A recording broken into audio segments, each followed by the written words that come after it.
Welcome to the world of corporate intelligence, a place where thriving isn't just about working hard, but about understanding the invisible rules that shape every workplace. This isn't your typical guide to office hacks or generic motivation. Instead, we'll explore the psychology, perception, and quiet power that truly decide who rises and who merely survives. Think of this as your field guide to reading the room, speaking with precision, and moving through complexity without losing your calm or your conscience. Whether you're new to the workforce or a seasoned professional, this journey will help you see the corporate jungle with new eyes. It's 9:58 a.m. on a Tuesday. The meeting is set for 10, but the real players arrive early. You walk in, laptop in hand, coffee ready, and the air is thick with ambition and stress. The projector hums, someone fakes busyness, and the manager scrolls through their phone. Everyone's waiting not for the meeting to start, but for the power to shift. When the boss enters, the mood changes instantly. Conversations halt, backs straighten, and authority fills the room. That's when you realize the corporate world isn't built on logic but on perception. Understanding this is your first step toward thriving. Corporate life often sells the comforting story that hard work and honesty guarantee success. But that's only half the truth. Yes, performance matters, but it's just the entry ticket. Beyond competence lies the realm of corporate intelligence, the unspoken skills that determine who thrives, who stagnates, and who quietly disappears. The fastest risers aren't always the smartest. They're the ones who read power currents, know when to speak or stay silent, build allies before crises, and understand that timing is everything. In this world, truth is negotiable, but timing is not. Think of corporate life as chess. Technical skill lets you move the pieces, but corporate intelligence tells you why, when, and in front of whom to move them. Most careers aren't lost to incompetence, they're lost to ignorance of the game. Every organization has three realities: the official structure, org chart, the operational structure, who gets things done, and the political structure, who holds influence. The smartest people learn to operate in all three, navigating not just tasks, but the hidden networks of power and perception. Surviving in the corporate world isn't just about meeting deadlines. It's about managing your emotions under invisible fire. You'll face bosses who praise you in public but undermine you in private, colleagues who steal credit, and team members who resent your success. Open confrontation is career suicide. The art is to outsmart without offending, to respond without reacting, and to win without looking like you tried. This emotional battlefield is where true corporate intelligence is forged. When you first join a company, you believe effort is everything. Soon, you realize perception matters more. Later, you discover it's about power, and finally, you understand it's about balance. You must be confident but not arrogant, visible but not desperate, humble but not invisible. Every move becomes part of your invisible resume, the one whispered in corridors, not written on paper. This evolution is the journey from naive newcomer to strategic player. Companies love to promote the idea of the good employee, the team player, the reliable worker. But being too good can make you predictable, and predictability is power lost. Corporate intelligence means playing nice but not naive, collaborating but not complying blindly, helping others but never forgetting your own narrative. Remember, you're paid for value, not loyalty. The real game is about strategic contribution, not blind obedience. The corporate jungle isn't chaos. It's a perfectly organized system disguised as chaos. Every person, policy, and decision is driven by three motives: power, who gains or loses influence; protection, how to safeguard position; and perception, how to appear to those above. Once you learn to decode these motives, meetings stop feeling random, decisions stop surprising you, and people's actions start making sense. It's not personal, it's strategic. Success in the corporate world is rarely about hard work alone. It's about aligning your timing, perception, and visibility with the company's goals and leadership psyche. If you can anticipate what matters most to those in power and deliver it before they ask, you become a strategic asset, not just an employee. This is the secret currency of the modern workplace, one that isn't written in any handbook. Every organization is full of quiet revolutionaries, people who play the game with elegance. They don't gossip, flatter, or panic. Instead, they observe, adapt, and evolve. Corporate intelligence isn't manipulation, it's awareness in action. It's about understanding human behavior, timing, and power so deeply that you can thrive without losing your integrity. In the end, survival isn't about being the loudest or the smartest. It's about knowing what's really going on. 6:27 p.m. on a Thursday. The office is quiet, but near the coffee machine, three people are whispering. You overhear, "Let's not mention that yet," and realize the real meeting just started. The official meeting had slides, this one has consequences. Every company runs on two engines. The formal system, processes, policies, and the informal system, conversations, alliances. The formal system gives structure, the informal system gives survival. If companies were purely rational, the best performers would always rise. But organizations are made of humans, driven by emotion, bias, ego, and fear. That's why decisions often seem illogical. A mediocre speaker gets promoted, a politically skilled manager gets credit, and a silent worker's contributions vanish. The system isn't broken, it was built that way. Visibility, diplomacy, and timing often outweigh effort and honesty. Picture your workplace as a three-layer chessboard. The visible layer, meetings, reports; the emotional layer, insecurity, envy, loyalty; and the political layer, actions driven by feelings. Corporate intelligence begins when you start observing the emotional and political layers. You'll see that leaders aren't always angry. They may be afraid of losing control. Projects aren't canceled for budget reasons. They may threaten someone's influence. Decoding these layers lets you play the metagame, the game above the game. Every organization has invisible power centers. They're not always the most senior people, but those who have the leader's ear, control information flow, or can mobilize others quietly. Power doesn't always sit on the org chart. Sometimes it's beside it. Your goal isn't to flatter these people, but to map them. Know who they are, how they operate, and where they fit in the internal ecosystem. Once you know the map, you stop walking blind. In corporate life, information asymmetry is power. The one who knows earlier decides smarter. There are three kinds of information: strategic, upcoming changes; social, who's aligned with whom; and operational, project status. The intelligent player builds informal radar systems, casual conversation, listening more than talking, and staying close to multiple teams. You don't need to spy, you just need to sense. Perception is the world's most underrated skill. You're not rewarded for what you do, but for what people believe you did. The person controlling the narrative doesn't always control the facts, but they always control the future. Perception engineering isn't lying, it's framing. Small shifts in language can have massive impact because corporate memory is short, but impressions are permanent.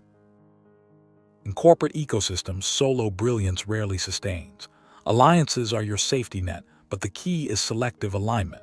Build strategic partnerships based on mutual value, shared risk, and complementary visibility. Avoid blind loyalty. Alliances are temporary contracts of mutual utility. Remember, it's not who you know, it's who knows that you're useful. Ask yourself, who can get something approved faster than the hierarchy allows? That's your real network map. You'll often find mid-level managers who bypass red tape, senior architects who influence budgets, and veterans who shape culture. These are power circuits. Plug into them carefully, contribute value, and observe. Over time, you'll stop chasing visibility and start earning gravitational pull. No chapter on the inner game is complete without acknowledging the dark players. Manipulators, whisper networks, ego traps. They operate through selective leaks, false alliances, and credit theft. Your best defense: keep written proof, speak up in group forums, never react emotionally, and build silent sponsors who know your integrity. Corporate warfare isn't about revenge, it's about memory management.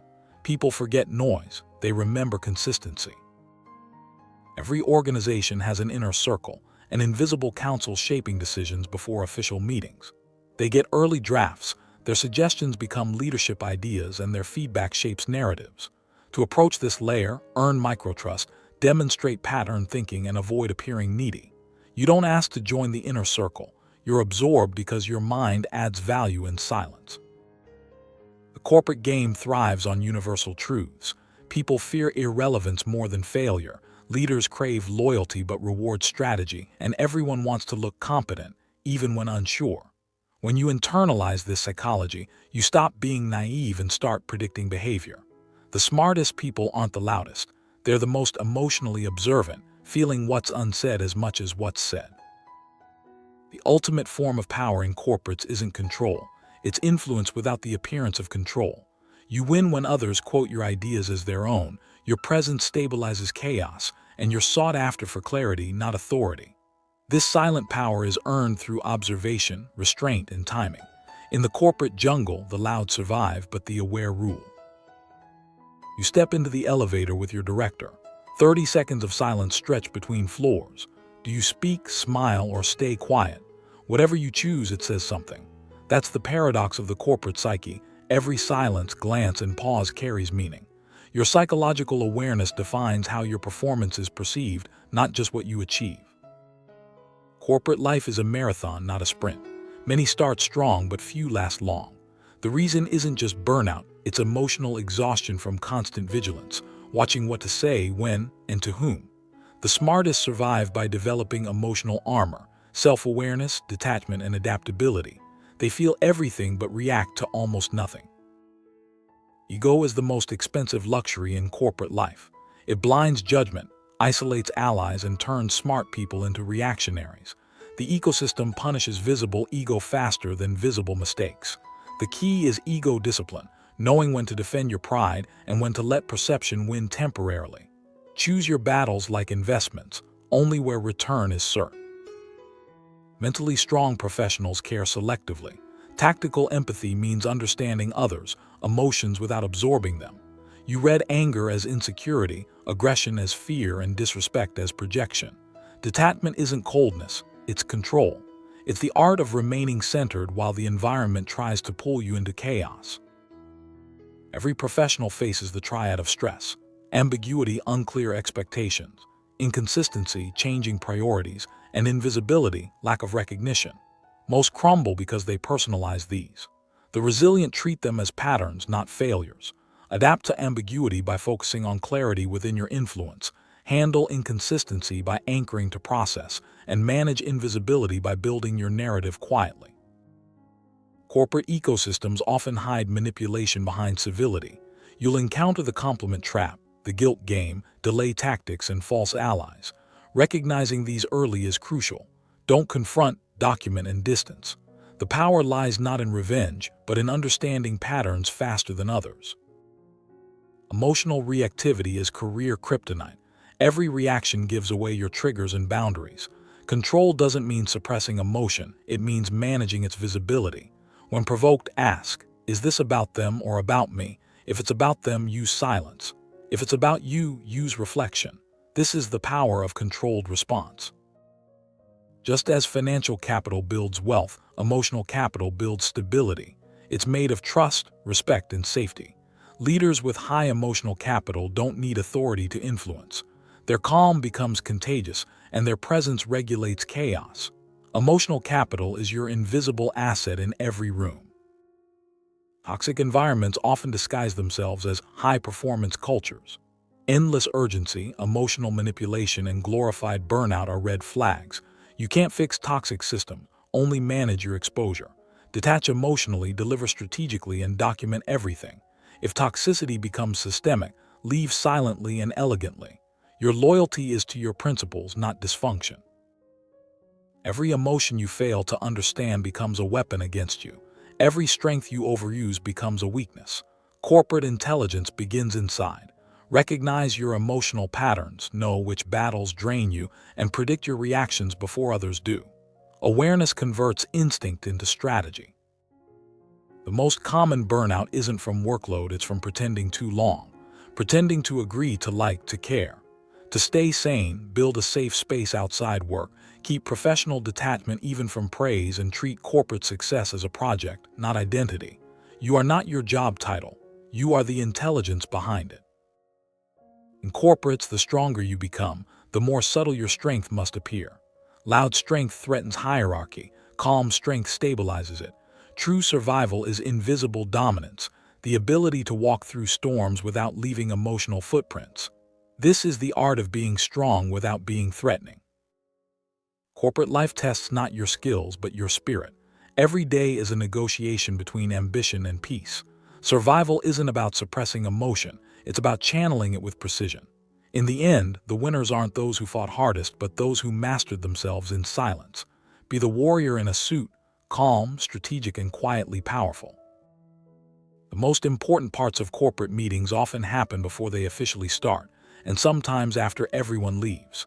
That's situational awareness, the art of reading the room, the people, and the undercurrents no one speaks about. The best strategists are the best observers, noticing body language, tension in emails, and the missing person in an important meeting. Corporate awareness is built on 3 layers: environmental, what's happening around you; social, what's happening between people; and self-awareness, what's happening within you. When these intersect, you gain strategic clarity. Environmental awareness helps you sense timing, social awareness helps you sense intention, and self-awareness helps you regulate reaction. Every meeting, call, and project update has energy. Before you speak, scan for who's dominating, who's withdrawn, who interrupts, and whose opinions are validated. This tells you the real power order, not the org chart. Speaking without reading this dynamic is like playing chess blindfolded. The goal isn't to impress, but to synchronize with the power rhythm. You can be right and still lose if you speak at the wrong time. Timing decides whether your idea sounds brilliant or disruptive. Observe how decisions form. Some teams solidify opinions before meetings. Others use meetings as theater. The art lies in strategic interjection, waiting until tension peaks and releasing a calm, factual insight that settles the noise. Leaders are human radars of influence. Their moods dictate momentum more than policies. Before presenting, study how they respond to data versus emotion, whether they value speed or precision, and their preferred communication style. You adapt not out of fear, but for impact. Influence is alignment, not manipulation. Every workspace has energy currents: optimism, tension, fear, motivation. Observe who uplifts, who drains, and who controls emotional gravity. Align with uplifting energy for natural visibility. Orbiting chronic negativity slowly fades your presence. Energy is contagious. Awareness is your immunity.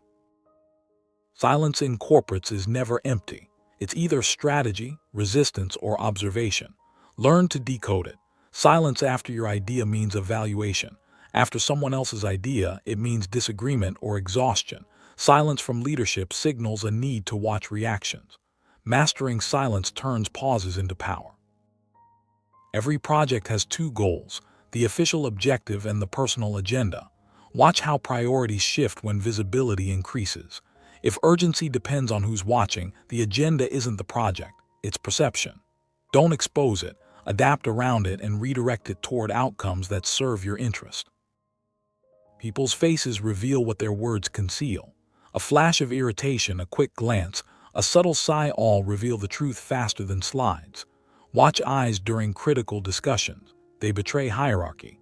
Train your brain to catch these 5-second windows where unspoken truth lives. A calm observer never rushes to speak but never misses what matters. They move slowly, think deeply, and act precisely. They're the ones everyone consults when chaos hits, not because of authority but because of perspective. Situational awareness turns you from participant to strategist. In the jungle of work, that awareness is survival's sharpest edge.